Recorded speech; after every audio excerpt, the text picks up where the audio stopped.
what would you say is now the value of having a car? Electric cars are just not what people think they are. Explain that. The Aston Martin Valkyrie prototype also had it. I actually met him in his underwear. When can you go flat out in a Koenigsegg? 7 years bad sex. What?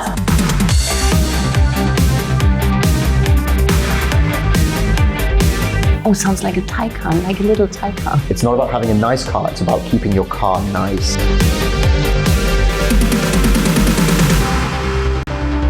When I was 18, my dream was to become Chief of Design and Engineering at Aston Martin or McLaren. So I grew up watching YouTube videos of, the previous Chief of Design, maybe the current even, Chief of Design of Aston Martin, and Marek Reichman, that's his name. And I was fascinated by all the engineering and the upgrades that go into cars. Little did I know that I would later meet Marek Reichman. I actually met him in his underwear as he was changing into a race suit. It's one way to meet your childhood dream. What did you do at this moment on this place?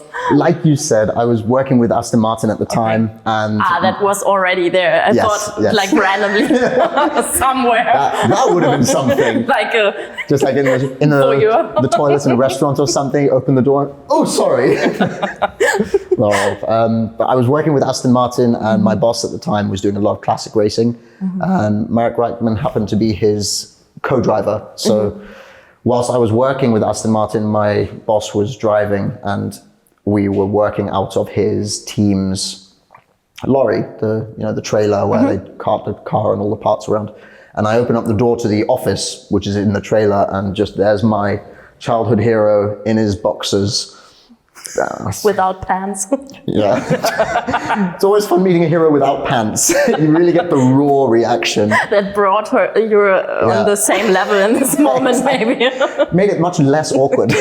So you lost your pants too, or what did you do? No, Great. No, that's that was a story for another day. Okay. We did get quite drunk a bit later, but that was later. That was at Spa actually. But yeah, Aston Martin, I was doing historic racing, and that was going very well. I enjoyed it a lot, but then a few years ago, Aston Martin had a very bad time just before the Lawrence Stroll era.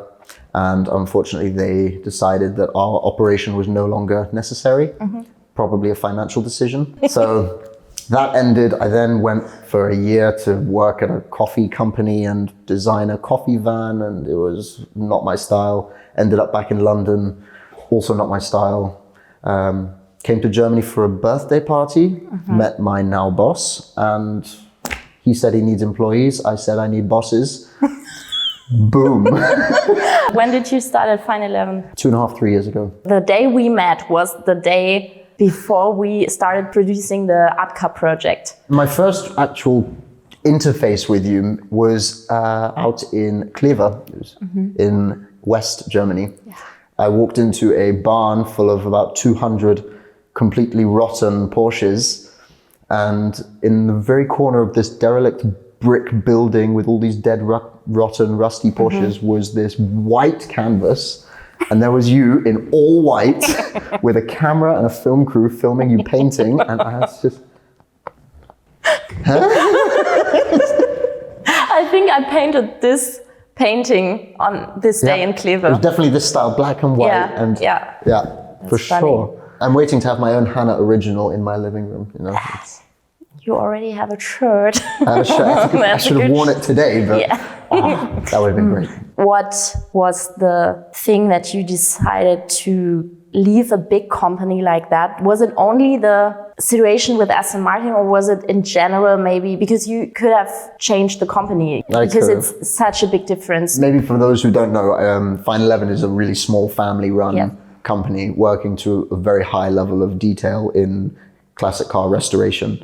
That's important to absolutely. tell That's the context of it. I mean, there's less than 10 mechanics there, and they were all masters of their craft. Aston Martin, it was very much more corporate. It was historic racing, events, organizing, liaising with clients. And a bit bigger as well. Yeah, as well, a bit bigger. I mean, the bigger it gets, also the more paperwork and the more stuff you have to do and contracts you have to write. And I mean, you have to... And the more you are in your little tiny area where you have to work, and it's very separated from the end product, maybe. Yeah, exactly.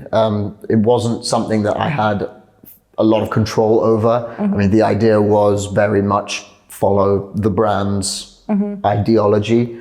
And Aston Martin specifically, it was a pain in the ass, you know. These big companies, they really like everything to be perfect, as I'm sure you know, because you yourself work with a few big brands. Yes. And you know, when you have to do something, you have an idea, you send it to them, and then they send you the idea back with some edits, and you think, well, these edits won't work. Then you have to reply to that somehow, and then you meet in the middle, and it's not your idea or theirs, it's somewhere in the gray zone. It's slowly as well. Yeah, and it's a long process, which was, I'm quite a fast-paced guy. I prefer things to happen very immediately. But also it's a completely different job you're doing. I mean, it's very dirty. It's handcraft, and it's not an engineer job like planning things on paper and then give it to someone else. So you do it on your own. So it's a big decision also from the status thing. Yeah, that was also the money thing. You have to mention that, because this was also in the beginning of my self-employment a thing I had to remember. Will I work at a company like Porsche, have the prestige of the brand? Can I say that? Yeah, that's absolutely it. And have the money safely every month and a good paid job, or completely freedom and maybe more work, less money. So what happened in your brain that you made this decision? I've followed my dreams since I was maybe 15, 16, that age where you really decide what's going to happen to your life. At 16 years old, I was already engineering and thinking cars. I always grew up around cars. My family were very fortunate to raise me in the south of France, which is quite a, say, money-centric area. You meet a lot of cool people, a lot of money, a lot of nice cars. You're always surrounded by luxurious things, let's say. Okay, well, I never thought about that, but this is... So that's one thing, but I don't see myself as a pretentious or... I mean, I sound and look pretentious, but I am me. You'll never see me. You'll see me working on a car. I'm covered in grease, and I wear a black T-shirt and a hat backwards, and my hair slicked back. But I always wanted a nice car, and I always wanted to make it myself. I wasn't interested in having any hand-me-downs or anything like that. And I went into engineering. It was a set path for me, automotive engineering, straight away. So I had goals, maths, physics, chemistry. To university, I came out with a first, which was great, but it's not for me. And the reason I was so passionate about it is because I liked cars. I like driving cars. I like looking at them. And if I was to go into an engineering team, then I would make the fastest car in the world, and then a test driver would drive it. And then the salesmen would sell it, and then the clients would drive it, and I would never drive the creation you are I made. More far away in the company than at Fine 11, of course. Yeah, that's because exactly there you it. can touch it. Yeah, exactly. That's exactly it. I mean, the greatest thing about the classic cars is it's an obtainable product. You want to drive a cool car, you can. A classic car is almost always cool, and there's always work to be done. And if you do it yourself, then you're cutting the costs off at the head of the source. So, good point. Do you have your own classic car? I know that, but the people don't know that. Yes, so tell me, what's your... I'm really getting into it now. I now have two classic cars. I have my little Renault R5, which is the modest answer, and the showy-offy answer is I have a Porsche 944, which is the second generation, so the not the S2, but the 2, and it's beautiful. I love it. Colors? Dark grey outside, anthracite grey with beige interior. And the little stripe. And yes, the little What is it? pinstripe inserts in the seats. I'm happy you've noticed the details. Of course. I love it. That's great. So this is way more deep into being into the car thing, to have your own car where you're working on. You told me like you're working after your work on your car in the garage and on the weekends. So this developed also through the job at Fine 11. Right? Yeah. Or was it before something you wanted to? Well, it goes back to me wanting a car, a fast car specifically. Everyone always asks me, why do you do what you do? It's because I want a fast car. And I don't have 100,000 euros, so I got to start somewhere. My first car was a Saab 9.3. I then killed the clutch. So graciously left it in a parking lot with the keys on the dash because I couldn't be bothered. Then I upgraded. I got a BMW, an E39, great driver's car. Yeah. But that's where the real mechanicking started. Air suspension dead, engine leaked, all fluids. Nothing worked, literally nothing. Bought it for 1,500 euros. And now it's being used by my dad, my family. I donated to their cause. But the good thing is I get to use it in Germany. I get to use it in England when I go back. Okay. And I actually miss that car. But working on a car yourself is the main reward, as you know, through your classic car, Jürgen, and Frank as well. Yes, still. Absolutely. That's funny that you said you wanted a fast car, but because this was also my first idea of a car, having a car to go fast. Yeah. The first thing was maybe to have a car to go somewhere, wherever you want, but the second thought was also, it has to be fast and maybe loud. But did you also notice that the point of view changed on cars during your work in the car industry and also at Fine 11? So what would you say is now the value of having a car? Is it still, it should be fast? Did you know what do you understand it was so cool? I wanted to say that was the perfect way to put it, the value of a car. Yeah. And I think the value of every car is different to every person. For example, as beautiful as Jürgen is, he's not my style. Fair. He's very beautiful, but I'm not a Mercedes guy. I'm interested why. Yeah, well, we had bad experiences. That's not Mercedes' fault, that's my dad's fault. But young me it was like Mercedes couldn't take my dad. So fair. That was that. But I think the 944 was a brilliant change for me because it was a sports car, not like the other cars I've had or driven. But it wasn't fast. I mean, 160 horsepower is not very punchy, especially not today with electric hypercars, 1,000, How heavy is it? It's 1,100 kilos. Okay. So it's very light, very small car. And it really made me realize that you don't need a big engine that goes 300 kilometers an hour. I had that a little bit with my BMW 3-liter engine, 230 horsepower on the Autobahn here in Germany for a year and a half. And at first it's always like, even at 240, you're still getting passed by guys. They're flashing you, get out the way. But it feels fast. But it feels really fast. But absolutely, my drive to work is 5 kilometers and I live in the middle of nowhere. It's very rural, countryside. The roads they go through fields. Yeah. And you can see corner after corner after corner. And a 1,100 kilo Porsche with 160 horsepower is so entertaining to drive over there. I can't imagine, I'd love to drive a Koenigsegg over there, but I don't think it would give the same emotional, like you can, maybe. When can you go flat out in a Koenigsegg?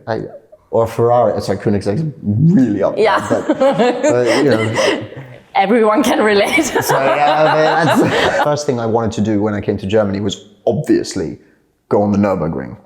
As a car guy from England, it's like, Nürburgring, yes, let's do it, go immediately. And my English car, right-hand drive, so like an UFO here in Germany. And I got stopped at traffic lights. People on bicycles were like, What? I mean, especially in the area you live. Yeah, really. I had a guy running after me like, stop. Stop. I finally stop and he catches up. He's like, thank God, okay. Hey girls, look, the steering wheel's on the other side. Dude, I'm going home, do you mind? Like, seriously. But going back to the point very quickly. Attraction. That was it, yeah. That was a funny thing to experience. But going back to the Nürburgring, the first thing I wanted to do, go on the Nürburgring, but my English car had in big, bold writing, if you want to drive this car on a track, this car will not be insured, including Nordschleife Nürburgring, in that specific sentence. Yeah. So I called them and I said, guys, is there any way I can do some sort of a dynamic driving course to better understand the safety of when your car slides? I tried to word it a bit, get it under the radar. And they said, well, if you're not racing and there's no timing involved, then we can insure you to go on a track. But if you have an accident, you're no longer insured. Well, isn't that what the insurance is for? Sounds German. Yeah, thank you, but no thank you. Yes. So for what is it? But that's exactly the point. But it's absolutely the same. Just like you said, the dynamics of driving, that's the biggest thing that I appreciate now. Yes. Curvy roads and not necessarily going flat out, but it would be cool to experience some fast cornering, where on the limit a little bit more, but you can't do that on public roads. Yeah. You end up in a field or you hit someone, it's not fun. So do you think Porsche played a specific role in this change of your perspective of cars, or? It was a big change because I didn't like Porsche when I started at Fine 11. So there's a chance for Jürgen as well. Yeah, the news is out. I actually didn't like Porsche for a long time. It was just boring. Yeah. Anyone who owns a Porsche knows they're not, but anyone who doesn't own a Porsche doesn't know that. They all look the same. Yeah, and 9 times out of 10, they're white, grey or black. And that one rule was I would never own a white, grey or black car. Yeah, and maybe because when you don't get in touch with it closer, you always have a very strict picture or image in your head of people who drive a Porsche, because it's a bit low-key somehow, because it's not a Ferrari or a Lamborghini or something. It's not very loud always. And I think that was a big part of me growing up where I grew up in France, because where I used to live, the big attractions were the Monaco Grand Prix, the Cannes... And you represented. the Monaco Grand Prix, Cannes Film Festival. Like a Königsegg. Just...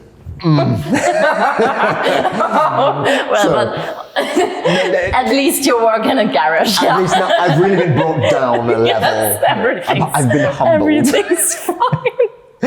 But that's how it was, Cannes Film Festival, Monaco Grand Prix, Saint-Tropez Sailing Week. When I was growing up, my parents would take me to all these events and I would see the most unbelievable cars. Suddenly so you were in a special position. And at 12 years old, when you're seeing those cars, it's not, oh wow, look, a Porsche Turbo. Like, that's true. Okay, a Carrera GT, of course. But back then we didn't have 1,000 horsepower in cars those days as well. So cars were a little bit more realistic and under-designed. And you had to really know a car was special to appreciate it. Yes. And it wasn't so easy with Porsche because it's another 911. And especially back in those days, it was like 996, 997, really underappreciated cars in today's world. It's not like they had GT2 RS's fully exposed carbon 10, 15 years ago.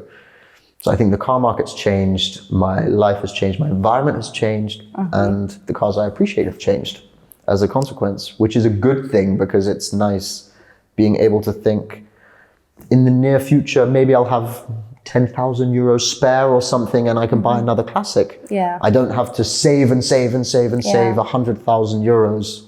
And that's what I love about cars, really. The personality can match with the person and it just makes it so special when you meet someone who loves their car. Yeah. And this is something I also learned here in Hamburg. The community here around the classic car topic and around especially the Porsche topic is very young and very different from what I expected it to be in general. Like when I bought my Mercedes, I didn't know that this was a thing. I didn't know that. Yeah. I didn't expect that there were people who are like crazy about it. I thought, okay, some people drive an old car. Why? I don't know. But that there is such a big community around that, and that there are so many young people who are, and it's not about the status thing. It's not about the money thing. Yeah. It's so neutral somehow. I think not always and not for everyone, but what we experience here with a young community, it's very humbled. I never use this word. I don't know. Humbled, yeah. Yeah, or humbling, yeah. Yeah. So I think you know what I mean. If you can explain it better, do that. Okay. I noticed it as well because you're from South Germany. Yes. Basically, and you grew up in that community of car manufacturing and giants. But this is also different because especially in Stuttgart is Porsche and Mercedes. So people work in the companies. So also the Heizer Club is placed there, located there. And there's also a community. But from South Germany, I learned more about corporate thing and the big company thing. And here in Hamburg, the scene is a bit more separated from the... It's a lot more chilled. Company. It's a bit more personal. Yeah. Not so corporate. It's personal, exactly. So there's not much like I lease the Porsche because I'm working at Porsche, so that's more. Of course, so naturally. I have a private and pure interest in every old car. I think that just like you said, the big companies, even the big cities with these big, massive manufacturing companies, even there you can't really appreciate how much people love classic cars sometimes. And Hamburg, I've found, is so unique. Maybe a lot more of Germany is like this, and maybe it's a German thing. But I think also here are the most Porsches in general. Maybe also the most old Porsches, I don't know. That wouldn't surprise me. I heard that 1% of all cars registered on the road in Germany are Porsches. Okay. So 1 in 100 cars on the road today is a Porsche. Okay. That's a big number. Yeah. But Hamburg is, as I understand it, quite a luxurious area in Germany. It's a little bit more prestigious and people have a little bit more money to play with here, which is very nice. You see the nice cars, the new cars. But what I love is any old car you see is kept nice. It's not about having a nice car. It's about keeping your car nice here. And I love it. Yes. And this small community is so... No one realizes how small it is. For my first year here, I actually lived here in Hamburg and I drove the 45 minutes over to Fine 11. Or the hour or 1.5. Because of the traffic. Luckily, I was going opposing the traffic. That's I was waving. Wait, which hand? Yeah, which one? Like the Queen. Hello. Hamburg's just so many cool cars. And when I lived here in Hamburg, I noticed a Mercedes 190E. And I was really interested in those cars before I got my 944. And it was horrible. I think this is the starter. Like everyone thinks about who thinks about the old cars, thinking about the 190. The 190E, the granddaddy of motor racing. Yes. That with the E30, I mean, there's such cool cars. But this car was gold, in terrible condition, ugly wheels, and it had flame decals down the side. It was horrible. But the inside was beautiful, very clean, well kept. It was always clean. It just looked horrible. And about a year and a half later, moved to Lüneburg, and now I'm doing my own thing. I go to a party. I meet the owner of that car. And she said that she sold it to her friend who's a mechanic because she couldn't be bothered to look after it anymore. And I was like, if I had known you And that car, I would have been throwing money at you to buy it off of you because it's so cool. And I'm now looking actually for my next classic car. It's a pit. It's a money pit. It's awful. As a very well-known company in America calls it carcane. It's a carcane problem. That's a luxury problem, I think. Yeah, that's definitely first world problem. But cool. So also the community here in Germany changed extremely your opinion or your point of view of cars as well. Yeah, absolutely. While I was at university in England, I was going to London for weekends, and what I would do is I would hop off the bus with my phone fully charged, and I would just walk around Mayfair for about an hour and a half, taking pictures of the most ridiculous cars. Pagani Huayras, Rolls-Royce, Speedtail. I saw that once. Lots and lots of crazy stuff. And it's cool for Instagram, but it doesn't help your imagination or your perception of what you can do because it's unobtainable. Cars for me are interesting because you can get close to the topic from so many different ways. So, and I think you entered a lot of them now because you started as an engineer, and this is very this is more theoretic. I don't know the word. Theoretical. I take this. And guessing words with Hanna Schoenwald. It's another podcast, okay? We'll get into the German later, and it'll be my turn. I got close to cars from the design perspective. And also from I need a car. So it was necessary for me to have something where I can leave my home, my parents and do something. Some transport and escape. Yeah. How did you get in touch with cars first? Oh, that's great.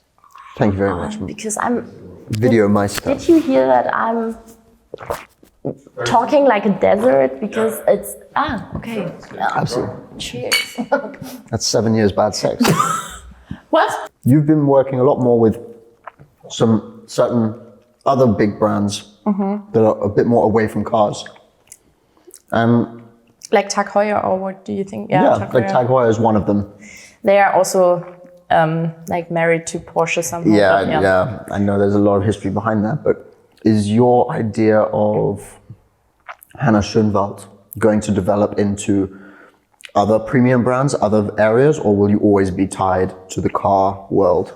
I'm interested in brands and to combine my brand with other brands which has a rich history. This is the reason I choose Porsche and Tag Heuer. I choose Tag Heuer because of Porsche, but also the perfume brand 4711, the 4711 from Cologne is also a brand which is... now my throat is like, what the f*** are you doing? Water, then the cat's this. Got your tongue. And then talking in English. So, and I think I'm talking at a different... pitch or... Yeah, I'm talking much more deeper in English than in German. Yeah, I think... I don't know why.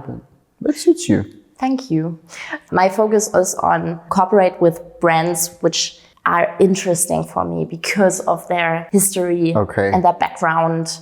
Maybe why I love old cars as well, because there happened something. So you like the backstory of why something is great. Yes. Not just the new up and comer who's... Yeah. I don't like trends. I don't like... I'm so the same. I love really things don't which are sustainable. Like Jürgen, he can't get old. He is old. And he's a classic. He's a classic. And even if it's sometimes not good, he's a classic. Yeah. In general, he's great. So also Porsche, they can do anything now, but the history and everything is great. So this can't be damaged in one day. It'll always exist. Yeah, in this some gives way. me somehow a feeling of security. Yeah. So it's not about the prestige thing. It's more about what's behind there. What's behind the brand? What it means to own something like that, or like work what's the soul of it, or what's the soul of things. Porsche specifically have got a very interesting dynamic to them. I mean, I know you're maybe a bit more connected with the brand than I am, but having worked on the cars, Do you want the biggest one or? I'm sure a smaller one will suffice. Okay. I'll let you go for the big Thanks. one. Yeah, I think the brand history of Porsche is very strong, but right now it's a very interesting time for Porsche. But yes, sorry. I think that comes from the dynamic markets we're in right now. Everything and trends, especially. I can't stand trends. Okay, I will stop eating. No, okay? It's absolutely fine. You please. Things here.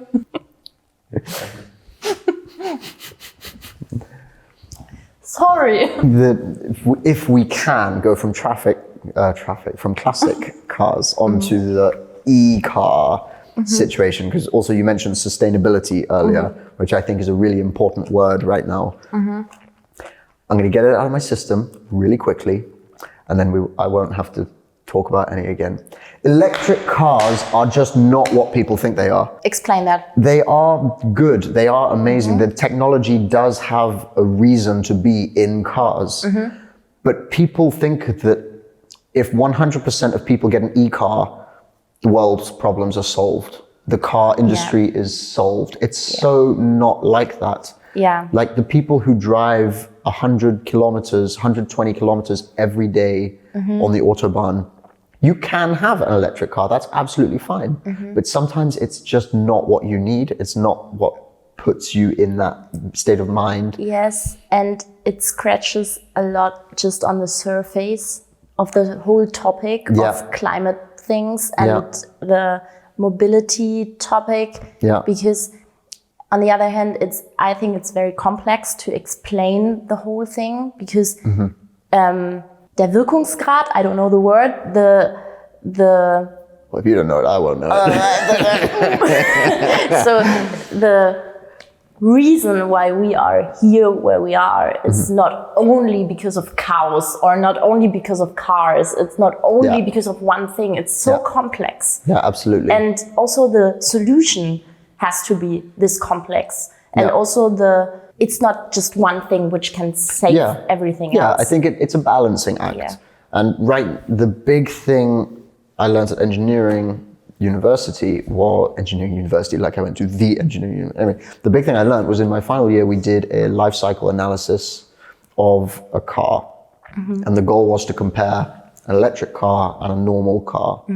So we took two very similar cars. I think I took a Nissan Leaf and a Toyota Aygo, something like that. Two very normal, basic cars. And the life cycle is when you look at it in terms of energy and carbon dioxide.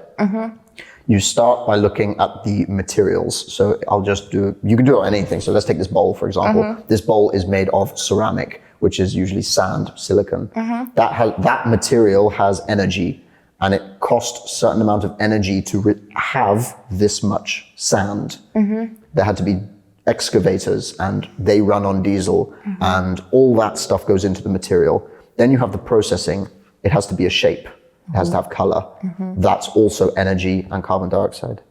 Then you have to transport it from where it was made to here.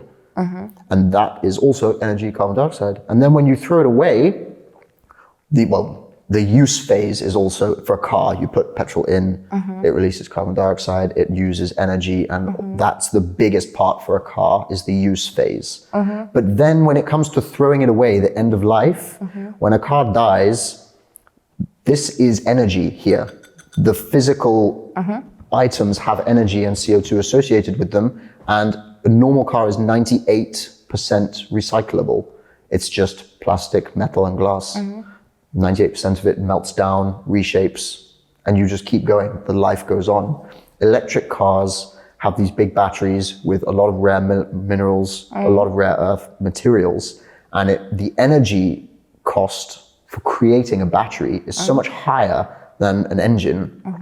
And then the transport phase, because you're taking rare minerals from Australia, moving them to Japan, where they then send the materials to Sweden to get made into batteries, who then send it to Germany to be assembled, who then send it back to Japan to go into the car. And then the car gets shipped from Japan to Europe. And it's so intensive that people forget, hang on a minute, I can just buy an old car. Yeah. It already exists, doesn't cost anything to make because you're reusing, recycling almost. When I was at uni, I mean, that's so long ago now, 5 years maybe. It took about, if you had an old car and you thought, I want to be more sustainable, I'm going to buy a new car. It took 8 years of everyday driving to offset the environmental cost of making and getting the new car as opposed to using the old one and just driving it with the bad emissions. So that's 8 years. And if you don't drive a car very often, if you do 5 kilometers to the shops once a week and back, you've essentially got no reason to buy a new car. And so many people do it. And that's fine, you're allowed to have a car. But you can't just shout at people who have a classic car saying, you're ruining the planet, because that's not how it is. Maybe in 10 years after we developed e-fuels and everything. Yeah, the e-fuels concept's really good because now we have different technologies like carbon capture. And so you take CO2 out of the air, you make fuel, put it in a car, fuel go boom, create carbon dioxide, goes into the air, capture it, cargo boom, capture it, and it becomes a cycle. So it's neutral. Exactly. Yeah. So it becomes even more sustainable.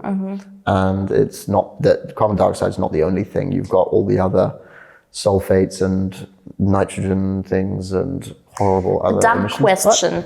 When you catch the CO2 from the air, can you put it back in the earth? There are people thinking about doing that. One of the big places that stores carbon dioxide is the ocean. A lot of carbon dioxide is absorbed by the ocean and it actually settles on the bottom of the seabed. And that's why there's such a big controversy over deep ocean mining. Because now we're running out of oil and people are thinking, well, there's definitely some at the bottom of the Atlantic. But when you dig that up, you're digging up all the dust and CO2 that's been sat at the bottom of the ocean for millions of years. And then that all goes up into the atmosphere. And there's a lot of other ways. There's been talks of pumping CO2 into caves and sealing it off, a little bit like we do with nuclear waste. So there's definitely other ways of dealing with carbon dioxide. But it would be better to create a conversion process because CO2 is produced by us, we breathe it. So what's the solution? Kill all humans? I mean, it doesn't, you gotta, true. You gotta think outside the box and just be a little bit sensible with how you impact other things. Recycling isn't always the answer, but I think it's a very individual thing because nobody has the same daily routines. Not everyone lives in the city and works in the city. Not everyone works not in the city and lives in the city. So it's so different. And I think everyone for it himself has to find the best and most sustainable solution for them. And this also has to be combined with their passions as well, because my passion is cars and my passion is classic cars. So I have to think about how can I handle this passion with my responsibility to think about the sustainability of things and the environment in general. So you can't judge in general. So it's individual, and it's great if someone is thinking about it and the decision is having an electric car. So I don't want to judge this, but I think it's necessary to make people think more about it, be more open-minded to it, be more tolerant in the first step, to be more tolerant to new opinions. Because also me, I don't think I know everything about it. So I have to step back and say, okay, this is such a big topic. I'm not here from my knowledge. So who can I judge? What can I say to this? I can only read a lot and inform myself about it. And this is also, I think, a responsibility from everyone in the world. So you look into it a bit yourself, you make up your own mind, and you create your own opinions. Exactly. So don't just listen to big news, kids.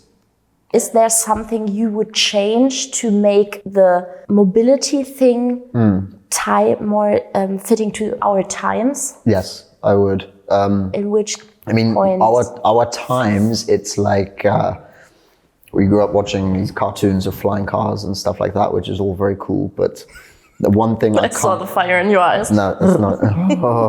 I'm going to say a lot of stuff people won't like, but this is all me. This is me being honest. Be nice, be gentle. Touch screens can go, absolutely go. A car is to go from A to B. Cars that are connected to the internet and you can look up YouTube videos and stuff. If you have kids, fine, great, that's fine. But you've got phones and everything. I don't get it. I really love the technology that was displayed by some of the more premium brands. I think Rimac, who I want to go back to. Rimac. That's Mate Rimac. Yes, absolutely. I want to go back to that very quickly because that is actually a Porsche topic. Their new car, I believe, Concept 2, was it the Concept 2 or was it another car? I can't remember anymore. Anyway, the Aston Martin Valkyrie prototype also had it. No dashboard, no gauges, no screens, no nothing. Just a clip for your phone. And what you do is, maybe it has a speedo in the middle and all the normal dials, but then you just clip your phone in and it wirelessly connects to the car, and then you get the readout for the car's health or info through an app in your phone. Car touch screens are terrible.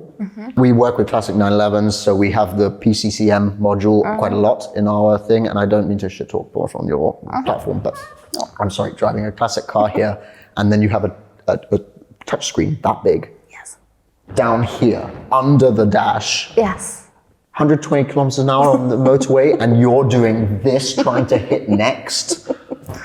Wow. It doesn't work. Yeah. And a lot of companies don't do it well either. I at least appreciate the brands like Volvo, who have collaborated with Google to use smartphone screens in their touch screens, which I think is a huge step up because have you tried swiping on like a Range Rover touch screen? It's like pixel by pixel.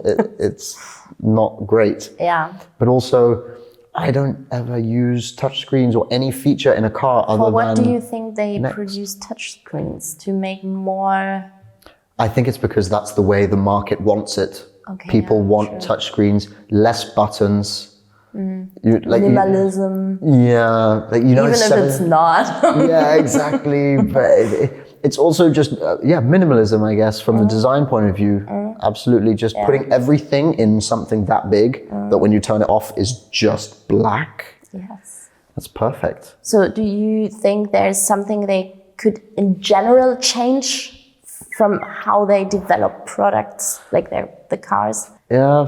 Because, for example, I can give you an example of what I was thinking about. I need an example here. Because and this came to me like right now when we were talking about the costs as well for a new car, the luxury thing, the luxury topic in this car mobility world is not modern, I think. Yeah. Because we all understood now that car is not a prestige thing anymore. Yeah. It can be cool and it can fit to you. But this could be also a Twingo. Absolutely. So we grew up and we saw, okay, it's not needed. Yeah. And still the industry tries to make cars more as a status thing. Yeah. Still. But then it mixes with it should be sustainable and everything, but then it gets so expensive in the making. I can't explain it better in English, but maybe you know what I mean. I've caught on. I get what you mean. I think it's the consumerism, consumer behavior is so over the top these days. This is very critical to my passion as well. But should a car be a consumer product, or should it be more? Well, do you know what I mean? I mean, back in the 1900s, when we started, way back when the Model T became a thing, people were getting around on horses, and the maximum travel radius was like 5-10 kilometers. That was it. People who lived we'll start off in America because it starts in America. People who lived in Alabama didn't know what California was like because airplane travel, train travel wasn't what it is today, and they only had a horse. Horse can't take you across the country.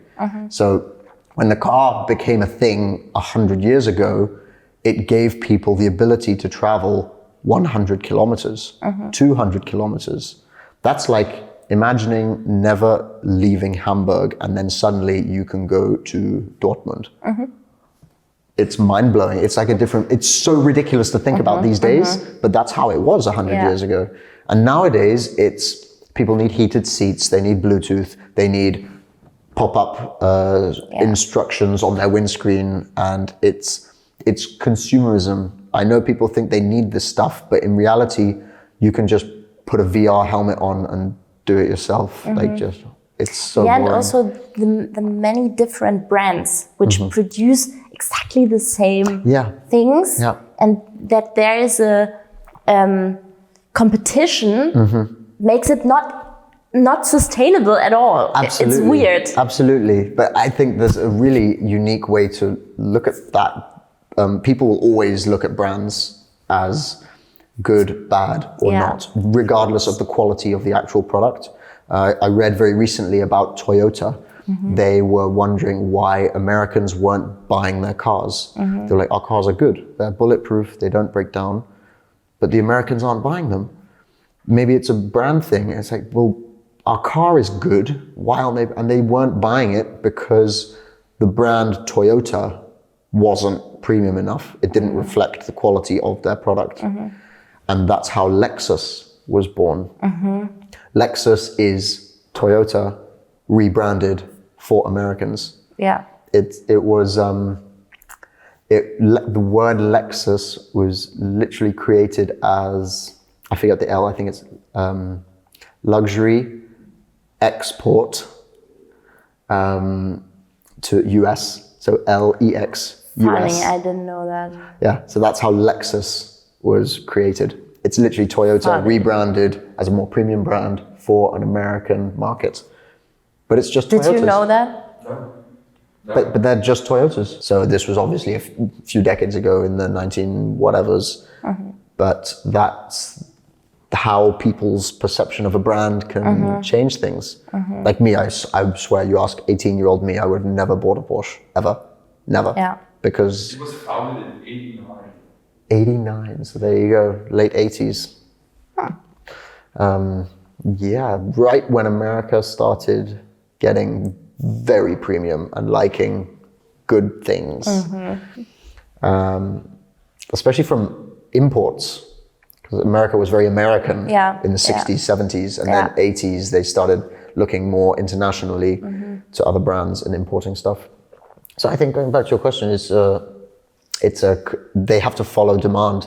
Yeah, of course. Supply is following demand at this moment. It was more a thought experiment because it doesn't make sense when you think about this like that. Yeah, it's really strange, but that's another thing. Why do we create so many cars? It's exactly what you were saying. Why does every car manufacturer have to create so many cars? And I had the same question for a long time about mobile phones. Why does everyone need a new iPhone every year? I don't understand. I buy a second-hand phone, Android or Apple, it doesn't matter. I buy a second-hand last generation phone for 200 euros when mine breaks once every 4 years. And I'm always happy with it. So why do people spend 1,000 euros every year to get the newest one? And people just do. And nowadays the market shows that by the flipping industry, which is a big problem for car manufacturers. So Porsche's client base, they now have to have rules about how long you have to own your car, because if people buy it, as soon as they get it, they can sell it for plus 20%. Yeah, this is also a weird trend. Yeah, I know. But going back to a little bit more. Following the topic of weird things. Yes. What is this watch? This is great. This was a watch that I got from my dad.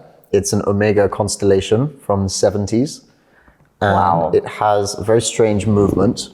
It's an electro quartz movement. You can actually hear it. It makes like an electronic noise. Oh, sounds like a Taycan, like a little Taycan. Yeah, it sounds very electrical, huh? Yes. Yeah, they created it to be more accurate, because I think a standard watch back in those days was about 5 seconds off in one day. And this brought it down to like half a second in one day or something like that. Okay. So it was good job. Very good job. It was the next step at that time. But it's essentially just gold. There's no shape. It's just a bracelet. That's great, yeah. And I took it to a watch guy down in Cannes, and he said, this is a disgusting watch, super outdated, way too 80s for today's market, and you'll never sell it. Sell it to a goldsmith and he'll melt it down for the weight in gold. Okay. And I thought, you know what? It's not worth it. I just kept it for a little bit, put a new battery in it, which cost €8. God, I love that. And it works. This is sustainable. Yeah, it's not the everyday watch. It's very bling flashy, but it's, I'm trying to get a few miles out of it. That's cool. Maybe when a cheap 911 comes about, I'll have to liquidate it for some cash. But we'll see. It's a very lovely thing, and it's very eye-catching. Okay, so let me know if you sell it. Absolutely. You'll see. Yeah, I'll pull up in a 911 and you'll be like, he sold the watch. Not that this is worth a 911, by the way. Let me know if you want to sell it, because I would be interested. Oh, really? Interesting. Try it on, please. It's more your industry than mine these days. I'm a lowly mechanic. What am I doing with a gold Omega? That's cool. It's got a very weird smoked glass. It's very funky. Schlacker, schlacker, schlacker. It makes a good noise, you know. I mean, it's like, do you know people who wear watches like that? Unfortunately, I do. Yes, you know exactly what I mean. Yes.